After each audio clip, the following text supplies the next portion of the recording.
Hey movie buffs, in honor of DreamWorks' 30-year anniversary this year and me absolutely loving The Wild Robot, and I think that's one of the best films I have seen this year, in 2022 I did a list of my top 5 favorite DreamWorks animation movies of the 2000s decade, and after putting this list off for like 2 years now due to a very busy schedule, it's finally time to do this list, no more waiting, time to do my top 5 favorite DreamWorks animation movies of the 2010s decade. Throughout the 2010s decade, DreamWorks has made some hit-and-miss films, but it's undeniable, when they make great films, they knock it out of the park. And so I'm very excited to give you my list of my favorite DreamWorks films of the last decade. And keep a reminder, I'm only including DreamWorks films from 2010 to 2019. Anything after 2019, like Puss in Boots: The Last Wish or recently The Wild Robot, will be excluded from the list. As always, to keep in mind, with all my list, this is entirely subjective and it's just my opinion. If there is a certain film you disagree with or a placement on the list, that is totally fine. I am excited to hear your picks for your favorite DreamWorks animation movies of the 2010s decade. What's your number one pick? Do you have a top 5? Or if you want to rank all the DreamWorks movies of the last decade, feel free to do so. And stay tuned for after I give you my number one pick for the worst DreamWorks movie of the 2010s decade. That should be fun too. And before we get into the top 5 list, I have 5 honorable mentions. Here they are. The Croods, good DreamWorks movie. Captain Underpants, a funny adaptation of the books I read growing up. Shrek Forever After, underrated conclusion to what we thought was the conclusion at the time to the Shrek franchise. That definitely made up for the mistakes of the third movie. Madagascar 3, Europe's Most Wanted. I do like Escape to Africa just slightly more, but I think it's the funniest Madagascar movie and I think has the best villain of the franchise. And finally, the number 6 film on the list, Puss in Boots. Successfully did what a good spin-off film should do with this character, making it entertaining on its own without too many connections to the Shrek franchise, and thankfully he didn't overstay his welcome or became annoying and still a fun character. Even though I think The Last Wish is a much better movie, I still really like Puss in Boots. And with all that out of the way, let's get into the top 5 list of my favorite DreamWorks movies of the 2010s decade. Starting off the list at number 5 is Rise of the Guardians from 2012.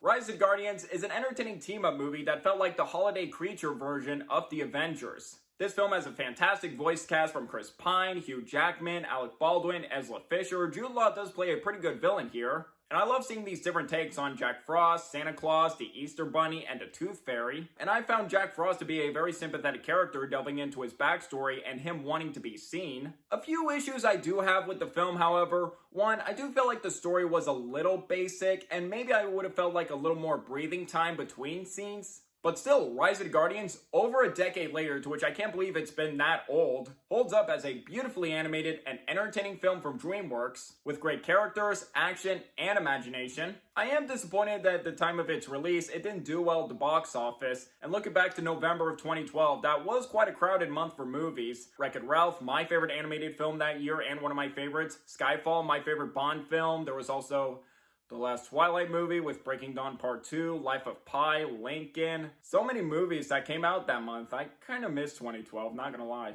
Sad that happened because I would have loved to seen a sequel to this movie. The Bad Guys is getting a sequel next year. Why not give Rise of the Guardians a sequel? I felt like there's a lot you can do with these characters for an interesting continuation, but I have a sad feeling that it will never get to see the light of day. But regardless, I still love Rise of the Guardians and a great film from DreamWorks. Coming in at number 4 is Kung Fu Panda 3 from 2016. While I don't think it's as great as its predecessors, this is still a great threequel to the Kung Fu Panda franchise, keeping the same great humor, exciting action, and strong heart as its predecessors. Po has a lot on his plate in this film, taking on the challenge of becoming a teacher to the Furious Five and learning the power of Chi. And he's reunited with his biological father and discovers a secret panda village. The animation here is even more visually stunning and artistic as ever. I'd say it's the best looking animation of the Kung Fu Panda movies in my opinion. Bryan Cranston is an excellent new addition as Lee. It's got awesome kung fu action, and the stuff at the Panda Village was just hilarious. I love seeing that more of expansion. And it was also great to see Po face more challenges here and preparing for himself for the future. And also seeing that bond between his biological father while also appreciating equally his adopted father.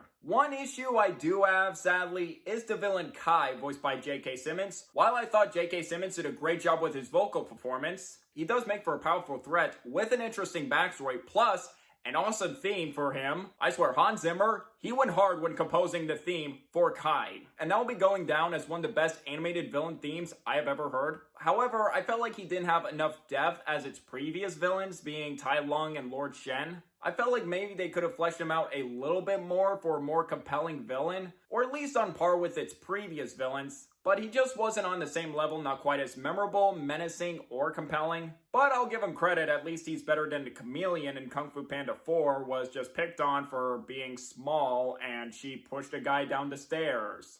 Wasn't much of a threat there. 8 years later, I am still glad Kung Fu Panda 3 didn't disappoint me, unlike the fourth film recently. Whereas Kung Fu Panda 4, I already did a review on that when it came out, but that movie really let me down as a huge Kung Fu Panda fan that liked what made those first three movies great. And Kung Fu Panda 3, I thought was a much stronger continuation. And honestly, if it were to end here, I would have been very satisfied, as I felt like this could have been like the proper conclusion to the Kung Fu Panda franchise. Coming in at number 3 is Megamind from 2010.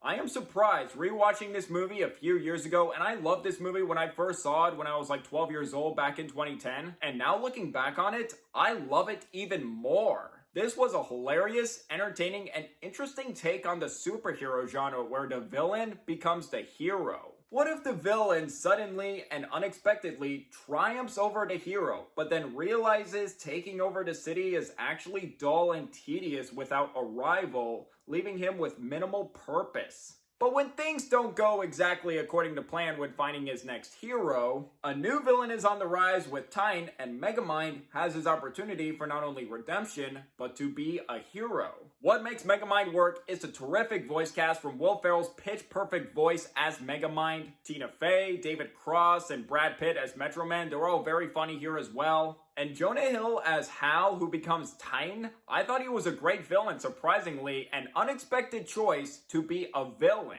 He starts off as this dorky cameraman working for Roxanne, and rewatching this movie, yeah, he was kind of creepy, especially one scene I was like, no, it'll just be between you and me. I was like, dude, back off.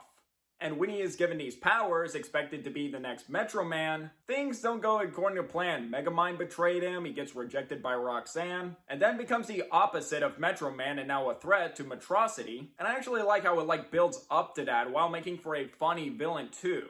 Of course, Megamind has got witty humor, memorable characters, a terrific voice cast, and great animation. But I also loved how this movie explores themes of purpose, redemption, and heroism, what it truly means to be the hero. And even villains who have their unexpected shot at becoming the hero, making for a very satisfying arc for Megamind. Over a decade later, I'm happy that people are discovering how great Megamind truly is and how well this movie holds up, not just entertainment-wise, but thematically as well. And then this year, we got a sequel to Megamind that came out on Peacock, Megamind vs. the Doom Syndicate. Just when I thought, hey, I would love to see a sequel to Megamind. And then I see that, I'm just like, WTF, what have you done with Megamind? And oh god, that animation looks so cheap and just a huge downgrade.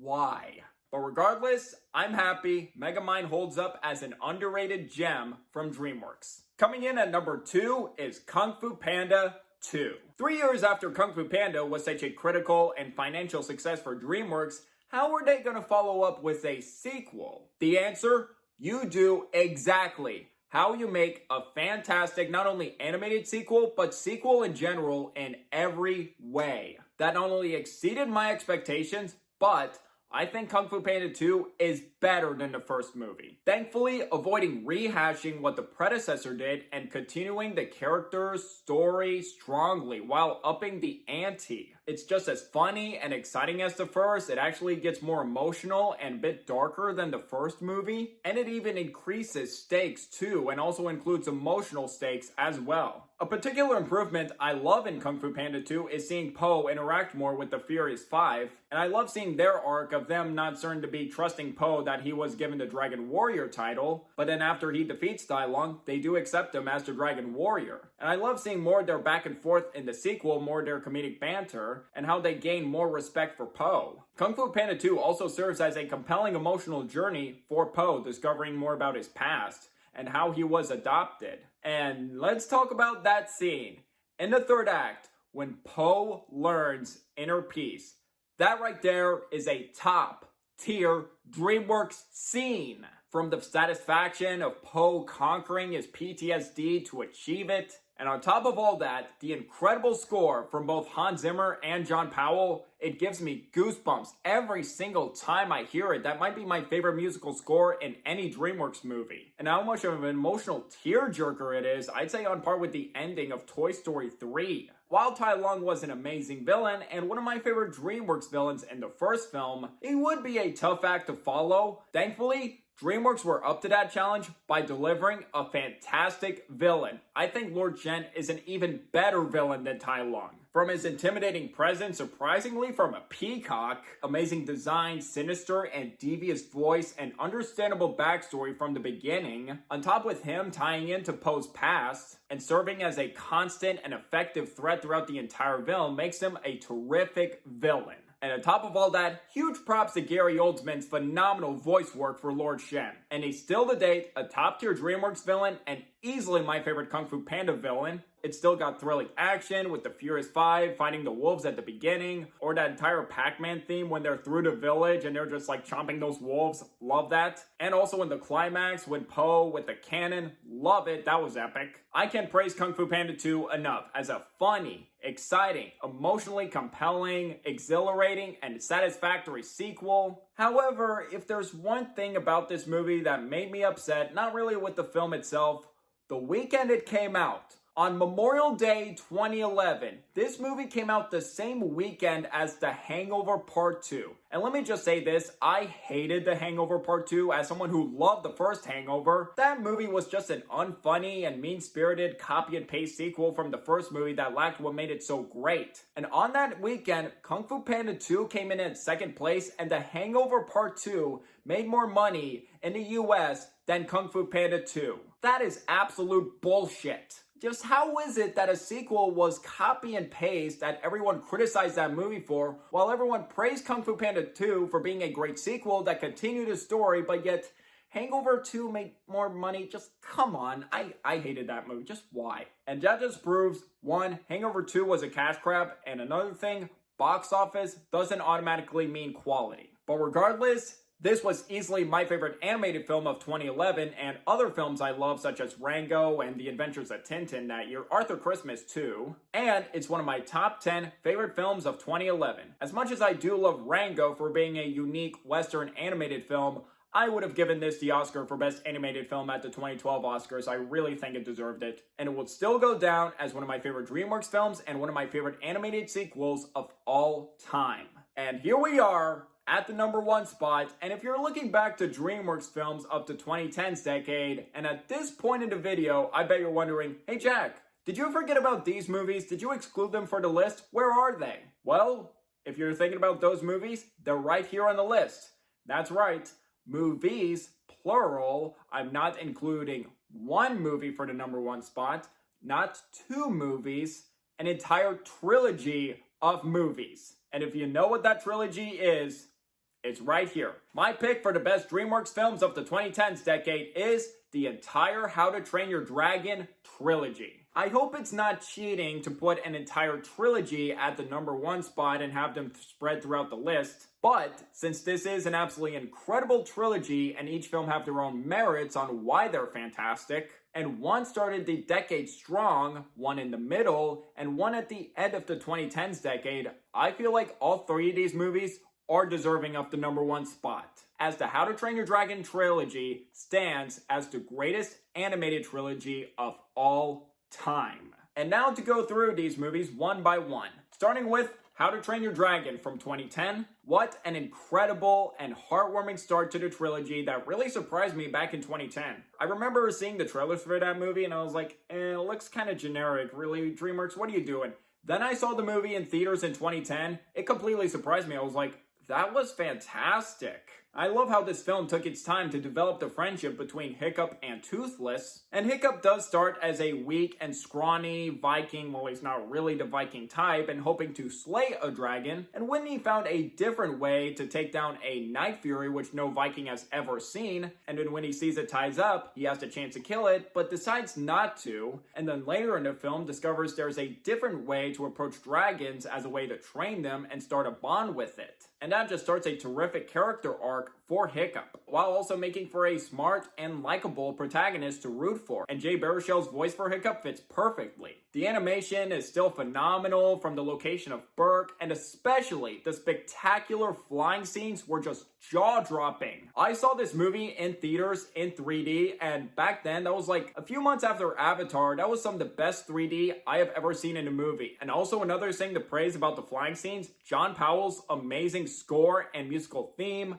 Incredible. One of my favorite scores in any DreamWorks movie, and it got an Oscar nomination for Best Original Score. Awesome. And that is how 3D can be utilized in a film without becoming a gimmick. And Hiccup's father, Stoic the Vast, voiced by King Leonidas himself, Gerard Butler, I love that he gets an arc too, and he's not really a villain in my eyes, just more of a misguided character. How to Train Your Dragon is a smart, funny, heartfelt, and exciting DreamWorks film that started this franchise with a bang. And it was one of my top 10 favorite films of 2010, my second favorite animated film of 2010 behind Toy Story 3. As much as Toy Story 3 was a fantastic conclusion, not really, to the Toy Story franchise, had Toy Story 3 not come out in 2010, this would easily be my pick for the best animated film that year. And in 2014, we got a sequel, How to Train Your Dragon 2. And with How to Train Your Dragon 2, I think it's better than the first movie, and just like Kung Fu Panda 2, it is exactly how you make a fantastic animated sequel. Not just that, but a sequel in general. By continuing the story in an interesting direction, expanding the world building, introducing new characters, especially Cate Blanchett being a fantastic new addition as Hiccup's mother Valka, her backstory, why she never got to see her son again, and seeing Hiccup, Stoic, and Valka all reunite was just absolutely heartwarming. And I also loved seeing Hiccup become more stronger, making his own armor, and actually being more respected and preparing for what's to come as a leader. And we got an amazing villain here, Drago. I love the great build-up with this villain, the design, and the backstory just made him an even more interesting villain and building him up more as a threat. And as the film progresses more, you really start to hate this villain. I was like, this guy's a dick. And this is definitely one of the most menacing and loathsome DreamWorks villains that you just love to hate. And props to Djimon Hounsou for his excellent voice work too. Oh, and let's talk about another tearjerker scene where Stoic the Vast dies. When Drago hypnotizes Toothless, he's about to kill Hiccup. But then as he's almost about to kill Hiccup, he kills Stoic instead. And in that moment, you could hear a pin drop. It was like, oh no, Stoic died. And followed by Toothless not being hypnotized by Drago, and Hiccup snaps at him for killing his father. Oh, that just makes it even more heartbreaking. Just, what are you gonna do this to me? How to Train Your Dragon 2 is an absolutely phenomenal continuation with jaw-dropping animation that looks even better than the first movie's animation. It's got thrilling action, impactful emotion, it's funny, and increases stakes. And also with Kung Fu Panda 2, it's up there with my favorite animated sequels of all time. It's in my top 10 favorite films of 2014. And my pick for the second best animated film of 2014 behind the Lego Movie. Yeah, I'm still pissed about the Lego Movie being snubbed for an Oscar for Best Animated Film, as I absolutely adore the Lego Movie, but this was my pick to win Best Animated Film at the 2015 Oscars. As much as I like Big Hero 6, but this was its award. Come on, they should easily have gone to How to Train Your Dragon 2. Baymax innocent though. And finally, in 2019, How to Train Your Dragon: The Hidden World. 5 years later, just a beautiful, gorgeous, an immensely satisfying conclusion to the How to Train Your Dragon trilogy. The animation is even more spectacular and colorful, especially the entire Hidden World sequence. That made my jaw drop. Just props to every single animator that worked on this movie. From the colors, attention to detail, and making it as visually stunning. An equally great villain with Grimmel, and I really like that he's a parallel to our protagonist Hiccup, and his different approach with dragons and killing them. I love the great new additions with a Light Fury expanding more of the dragons. And I love that every How to Train Your Dragon movie, each dragon design feels distinct with different sizes and colors and details that make it even more interesting. And Toothless, he's adorable as always. Oh, and especially the scene where he tries to impress the Light Fury and get her attention. I love that scene. And knowing that's the same director as Lilo and Stitch, he knows how to make adorable characters with Stitch and Toothless. And it's another funny sequel in How to Train Your Dragon franchise, but also still serves as an emotional sequel. And there are many scenes in the third film that just hit like bricks. One, a flashback scene with Stoic the Vast. Oh, that one got me. And in the ending, when the people at Berk and the dragons just go their separate ways. Oh, that hit me right in the feels. And later, when Hiccup and Astrid get married, and he gets to reunite with Toothless, who has children with the Light Fury. Oh, that just almost put a tear to my eye. Just being with these characters at the beginning and seeing them evolve and develop to that moment, it was very satisfying. And now thinking about it, I do love Toy Story 4, and I think that's a great continuation at the Toy Story franchise that should have ended there. Thinking about it more, this was my pick for the best animated film of 2019 and one of my favorite films that year. Just a fantastic film, and you couldn't ask for a more satisfying conclusion than this. The How to Train Your Dragon trilogy, my pick for the best DreamWorks films of the 2010s decade. And now to what I think is the worst DreamWorks film of the 2010s decade. Now, there are a few that came to mind that I think are fine movies. Home, I think, is fine. Trolls, I think, is fine. But as for my least favorites, I thought of two. Turbo, one of the most forgettable DreamWorks movies. That movie was just not funny, kinda annoying, and just stupid. Even with a solid voice cast from Ryan Reynolds, Paul Giamatti, I just don't remember much from that movie. And a forgettable twist villain. Yeah, Turbo, I only seen it once, so I was just like, yeah, that movie's really not that good. But what I think is the worst, The Boss Baby. Just a stupid movie and annoying. It wasn't funny. Just, God, DreamWorks, why? And another why did this film get an Oscar nomination for Best Animated Film at the 2018 Oscars? Just why? Over Lego Batman movie?